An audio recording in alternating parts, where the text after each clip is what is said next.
বাড়িতে রেখেই কোনো কিছু করতে পারে, মুক্ত করে কোনো কিছু করতে পারে।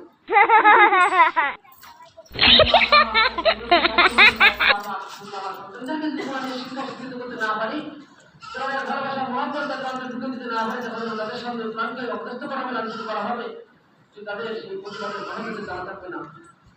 আজকে রাষ্ট্র দেশের এরকম কিছু কন্ডিশন, এই জন্য এখন সময় আসেন আমরা আমাদের নিজেদেরকে সবাই আর প্রত্যেকটা সদস্যদের শিক্ষা শিক্ষিত করি, ওদের ভালোবাসা মহাব্বত আমাদের অন্তরে ঠিক করি।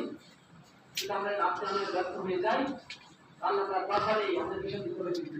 তাহলে কোরআনের দায়িত্ব আমরা নিয়োগ করছি।